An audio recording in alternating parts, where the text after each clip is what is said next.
penobatan Wuryah dan polemik Mataram. Krisis politik di Mataram terus berlangsung di era Panembahan Hanyokroowati. Masa kepemimpinannya terbilang relatif pendek. Dia memerintah selama 12 tahun pada 1601 sampai 1613. Raja kedua Mataram itu meninggal karena diseruduk banteng saat berburu di hutan Krapiak daerah Kedumagelang. Hanyokroowati kemudian populer dengan sebutan Sinuhun Seto Krapiak, raja yang meninggal di hutan Krapiak. Dia juga bergelar Susuhunan Hanyokroowati. Sebelum kejadian tragis itu, Hanyokroowati seakan-akan seperti mendapatkan firasat. Dia menggelar rapat kabinet. Sejumlah pejabat kerajaan seperti Bupati Dalem atau Perdana Menteri Adipati Mandaraka, Panglima Tentara Nasional Mataram Pangeran Purbaya, dan para pangeran diundang. Dalam bisowanan ageng itu, Hanyokroowati mengaku mendapatkan wangsit. Ada bisikan gaib dari para leluhurnya. Dia diminta mengangkat Raden Mas Jatmiko alias Rangsang sebagai pewaris tahta. Sabda raja yang diucapkan Hanyokroowati itu rupanya menimbulkan persoalan serius, sebab dia pernah berjanji mengangkat Raden Mas Wuryah sebagai calon penggantinya. Raden Mas Wuryah anak dari permaisuri pertama Ratu Kulon. Ibunya bernama Raden Ayulung Ayu, asalnya dari Kadipaten Ponorogo. Sedangkan Rangsang terlahir dari Ratu Adi dari Pajang. Saat itu status ibunya belum permaisuri. Ayahnya masih menjadi pangeran biasa. Sebaliknya, Wuryah lahir ketika ayahnya sudah bertahta. Usia keduanya terpaut jauh. Saat Hanyokroowati wafat, Wuryah baru 8 tahun dan Rangsang telah berumur 20 tahun. Keputusan Hanyokroowati menggeser posisi putra mahkota itu mengundang polemik. Di internal kerajaan terbelah dalam dua kubu. Ada yang pro dan kontra. Pihak yang tidak setuju diwakili Bupati Dalem Mandaraka, keluarga Adipati Ponorogo maupun pejabat-pejabat senior kerajaan. Mereka kompak menilai raja telah ingkar janji. Ucapannya plin-plan tidak dapat dipegang. Seorang pemimpin harus satu kata dengan perbuatan. Ini sesuai ungkapan Sabda Pandito Ratu Tan Kenowolawali. Komitmen menjadikan Wuryah sebagai penerus tahta Mataram harus dilaksanakan. Apalagi Wuryah adalah anak sulung dari permaisuri pertama, jauh lebih punya hak ketimbang Rangsang. Sebaliknya, pendukung Ratu Adi yang belakangan diangkat menjadi permaisuri kedua atau Ratu Wetan disokong Panglima Perang Pangeran Purbaya, juga Adipati Pajang berikut jaringan massa yang besar. Mereka berasal dari kadipaten-kadipaten bawahan Mataram. Kubu ini beralasan sabda raja harus dilaksanakan. Perdebatan tidak ada titik temu. Polarisasi kedua kelompok sulit dielakkan. Negara Kesatuan Kerajaan Mataram yang didirikan Panembahan Senopati terancam pecah. Situasi makin parah. Pendukung Rangsang mengancam menggelar aksi people power. Mereka hendak melakukan tapa PP di alun-alun. Kubu ini mengampanyekan sabda raja harga mati. Tidak dapat ditawar apalagi didiskon. Pendukung Wuryah meladeni dengan mengadakan aksi tandingan. Sama-sama turun ke jalan. Menyikapi itu, Pepatih Dedalem Mandaraka mengusulkan dibentuk Mahkamah Kerajaan atau MK. Tugasnya mencari solusi atas krisis politik itu. MK diharapkan menjadi juru adil. Anggotanya tokoh-tokoh kerajaan yang dianggap kredibel. Hasilnya kemudian disepakati Wuryah tetap dilantik. Gelarnya Adipati Martapura, namun usia tahtanya hanya berlangsung sehari. Penobatannya kemudian didiskualifikasi. Wuryah akhirnya digantikan Rangsang. Putusan MK itu disetujui kedua kubu. Pengukuhan Martapura berlangsung 4 Oktober 1613. Sore harinya setelah pelantikan itu, Martapura menyatakan mengundurkan diri. Tahta diserahkan kepada kakaknya sesuai wasiat almarhum ayahnya. Rangsang kemudian naik tahta bergelar Panembahan Agung Hanyokrokusumo. Gelar itu diubah menjadi Susuhunan, sebelum akhirnya berganti lagi menjadi Sultan Agung Hanyokrokusumo. Setelah turun tahta, Martapura akhirnya tersingkir dari percaturan politik.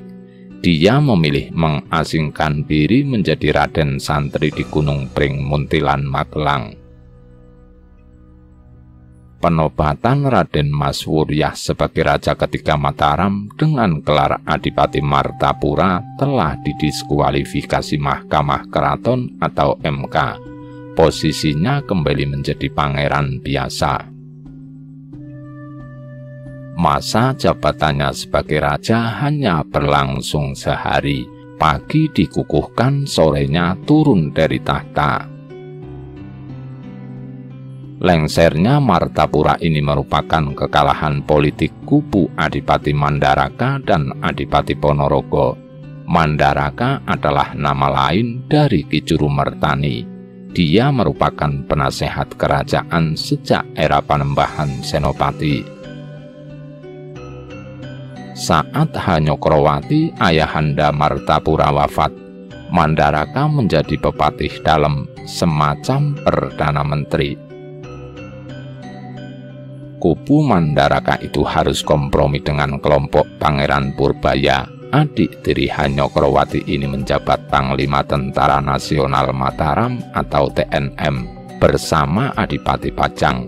Purbaya menjadi pendukung utama Raden Mas Rangsang.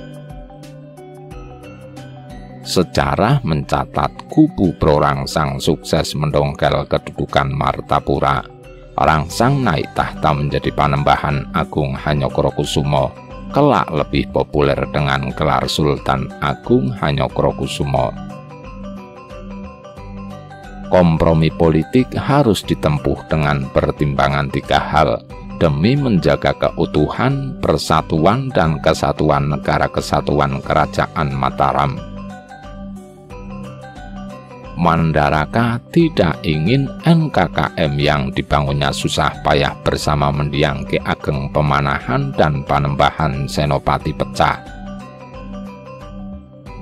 Gara-gara antar keturunan Senopati terlibat perang saudara berebut tahta, itu harus dihindari.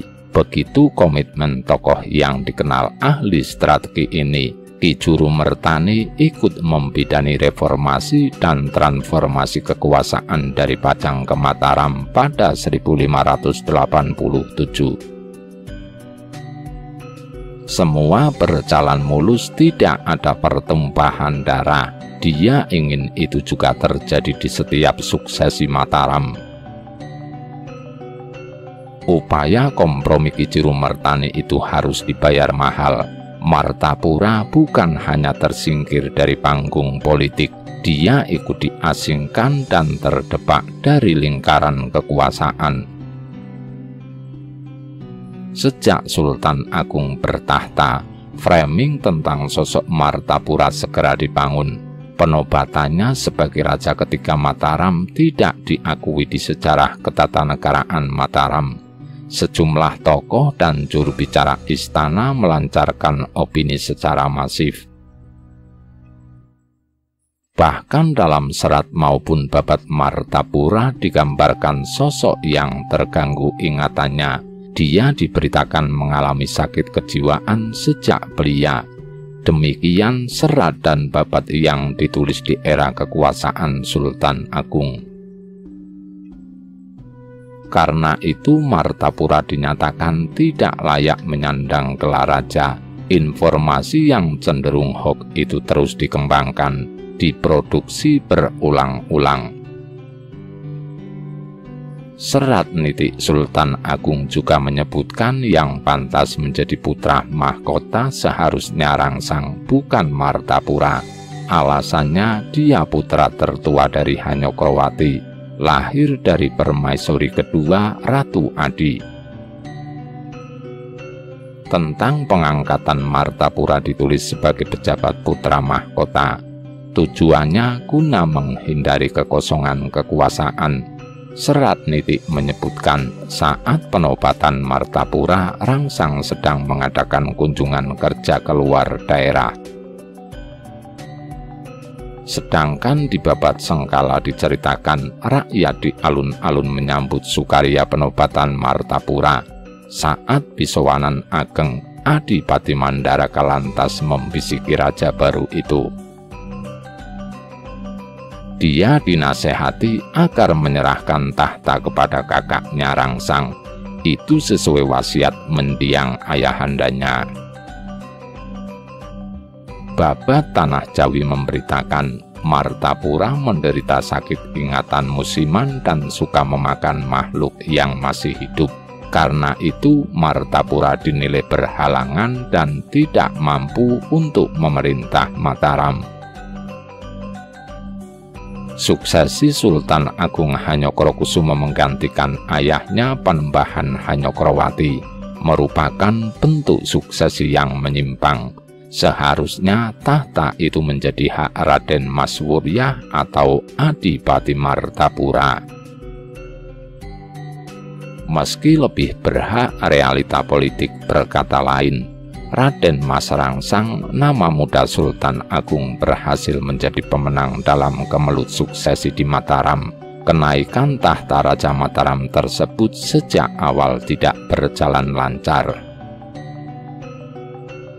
Awal pemerintahan Sultan Agung menghadapi berbagai serangan kubu oposisi, khususnya dari kubu Patih Mandaraka. Penasehat politik Mataram sejak era Senopati itu sedari awal tidak berada di kubu Rangsang. Ki Juru Mertani, sebutan lain dari Mandaraka, lebih berpihak ke Wurya. Mandaraka berpegang pada paugeran, juga janji politik yang pernah diucapkan Hanyokrowati.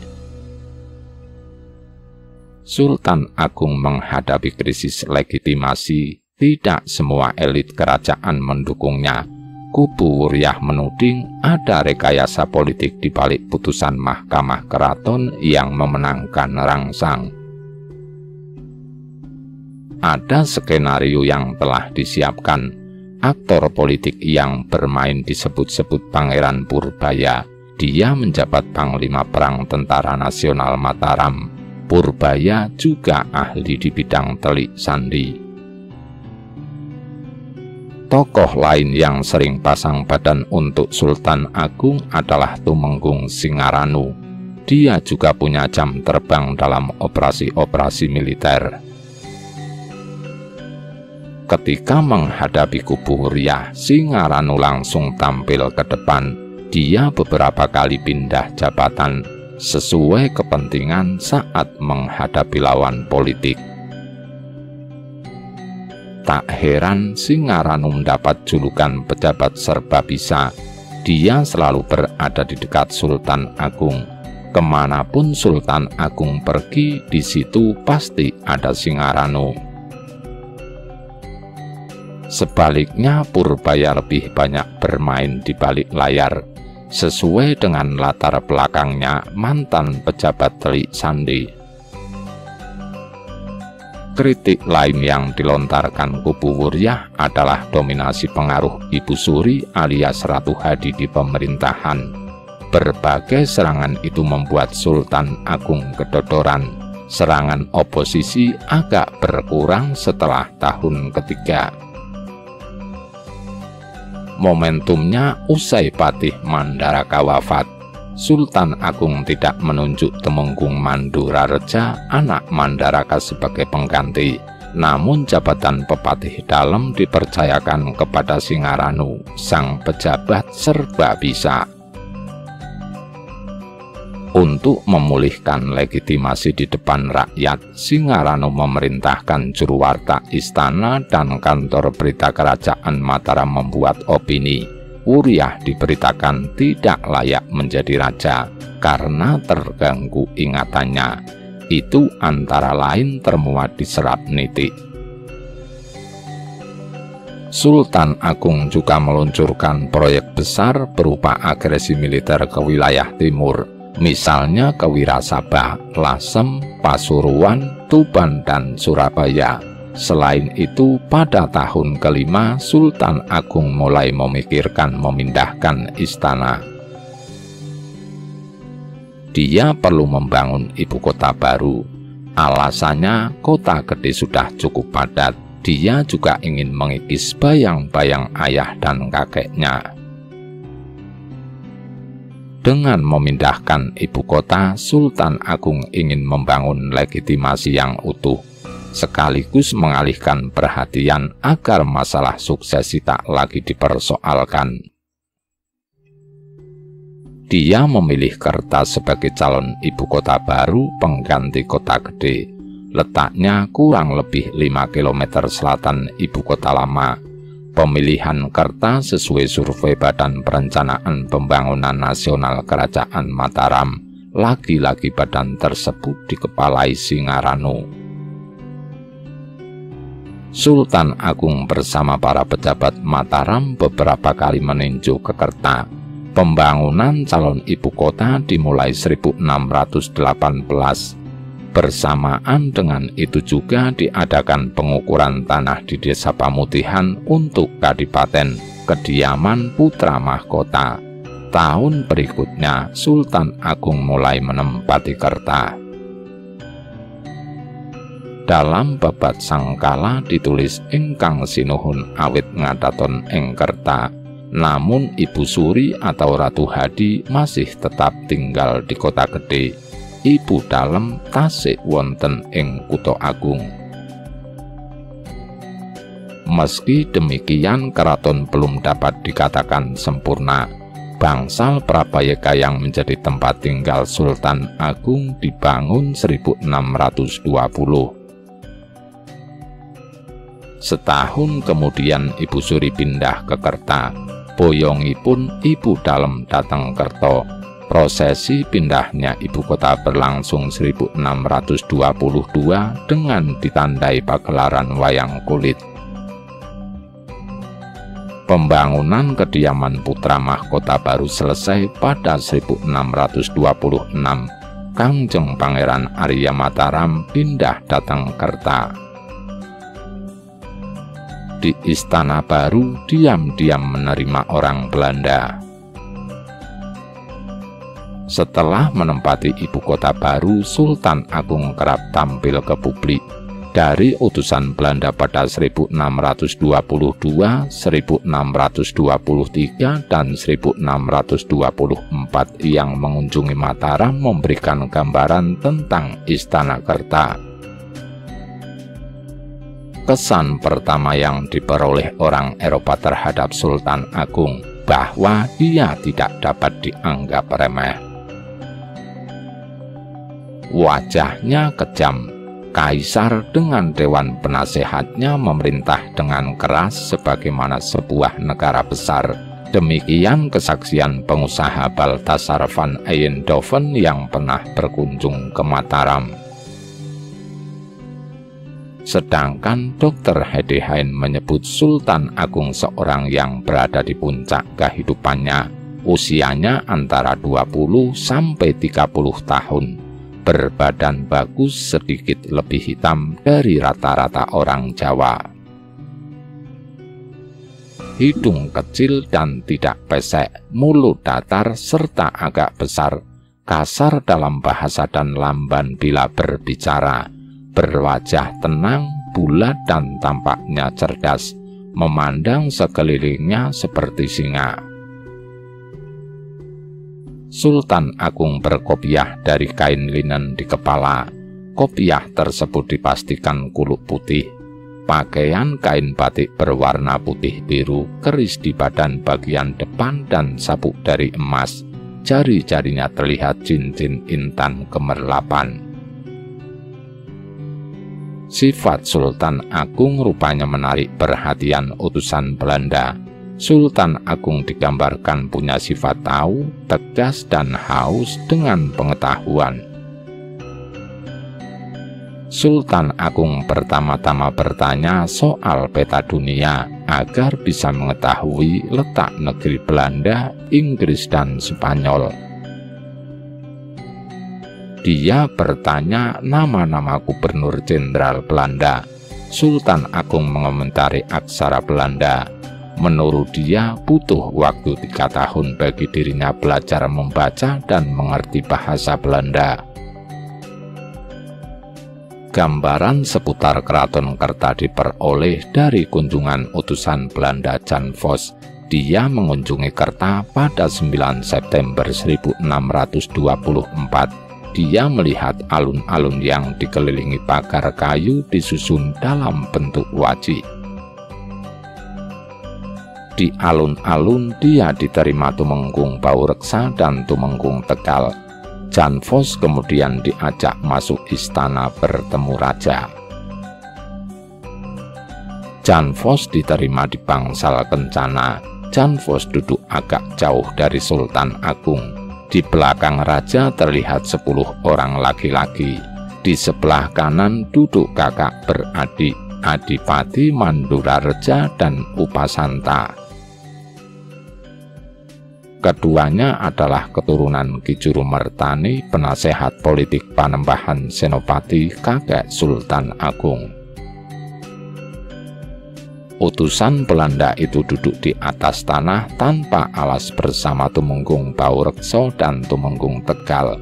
Selama pertemuan, Jan Vos tak melihat seorang pun wanita. Dia sempat bertanya kepada Tumenggung Tegal, kenapa tidak ada wanita di sekitar raja? Padahal selama ini raja selalu dilayani banyak wanita.